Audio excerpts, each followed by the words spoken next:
Of course vaccines cause autism. Everyone knows that. White people, yes, they benefit from being white. Our society is inherently racist and inherently sexist.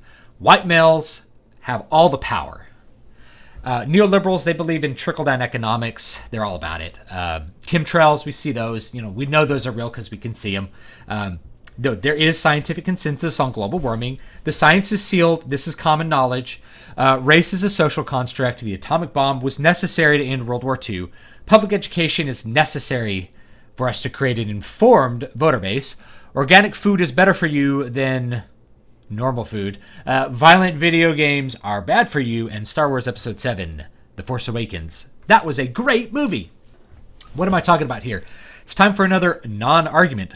This one is called The Big Lie, and it is a coin with its reverse, which is the actual technique used to achieve it, a rhetorical device called repetition. So in this case, I'm not talking about a fallacy. I'm talking about a technique, and it's a propaganda technique. I call it the big lie. And the big lie as a term is actually kind of associated with Adolf Hitler, who, I don't know if he coined it, but he used it when talking about this idea that Jews had blamed, like he thought Jews had blamed Germany's loss in World War I on like the wrong person or the wrong things, and it was all a big colossal lie. And his idea behind the big lie is that if you lie big enough, people will not question its authenticity because it's so huge that they can't believe someone would lie about it. That might have an element of truth, and of course he probably famously used those propaganda techniques himself in the Third Reich to basically blame German Jews for anything and everything. But when I think of the big lie in sort of a modern setting, what I'm really thinking of is when you say something enough times, when you repeat it enough times, people stop questioning its authenticity. The number of times they hear it, if they just hear it enough times, then they internalize it and accept it as truth without ever really evaluating the truth of the statement. And that's really the goal of the rhetorical device of repetition. And you actually see this device used. You can see it in like, the presidential debates. People will have like a line that they say over and over and over again in a presidential debate. And of course, there'll be YouTubers that pull those lines apart and show them, here's this guy saying it like 18 times in a row.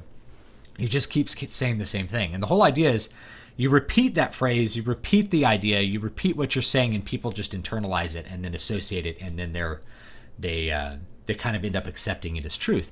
And it also has to do with the concept of memes that Richard Dawkins actually coined the term meme. I believe it was in The Selfish Gene, but I'm not positive on that. It's been quite a while since I read it. But the whole idea of memetics is that ideas are kind of like genes, and we swap genes. People swap ideas, and they'll take and reuse and put back whatever idea has some sort of is appealing to them or has some sort of advantage to using the idea. And that's what really repetition's trying to cue into, is that we're trying to get this memetics thing going, is that we see the idea and we just internalize it. We just learn it. And so I gave like a bunch of random examples at the beginning. And those are all things that a lot of people never stop to question. They never stop and think about how much evidence they've seen for it.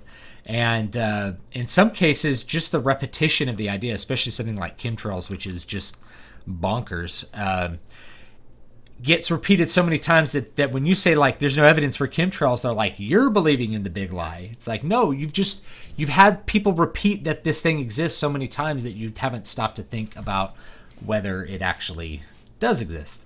So that's an argument, and we have to be aware of those things that are repeated over and over again. That just because somebody repeats it over and over again doesn't mean that is true. In fact, the more that something is repeated, the more they might be trying to use that repetition device to create the big lie, to change what people's perception is about something, right? And there's a bunch of different ways that we can, or I shouldn't say we, a bunch of different ways that people attempt to change public outlook on things. And repetition is a big one, right? Repetition is a very, very, very big one. So please be aware of it. Please don't take for granted anything that's repeated a lot, right? Just because somebody says something is so does not make it so. You need to evaluate claims on their own benefits. You need to find sources that you trust who are good at evaluating those claims and presenting the evidence to you in a way that you can understand. As a layperson, if it's something that is outside of your specialty, like maybe climate science or something like that. And always stay vigilant against these sorts of propaganda techniques. Too often, I think people are just receivers of information and not processors of information. And we need to, as much as possible, be processors of information. We need to stop, reflect, think, and then once we've been sort of convinced, if we're able to be convinced and there's enough there for us to be convinced, then we can start to accept those things as knowledge. And if you're presented with contrary knowledge, you need to consider that it's okay to change your stances. It's okay to change what you've internalized as knowledge if new evidence comes to light. Okay, so thank you so much for watching. Don't forget to like, comment, and subscribe. I know I haven't done one of these videos in a while, and I'm always looking to do more. So please let me know what you think in the comments, and I'm always happy to deliver whatever you like if I can find time to do it. I appreciate you watching as always, and you guys have a great day.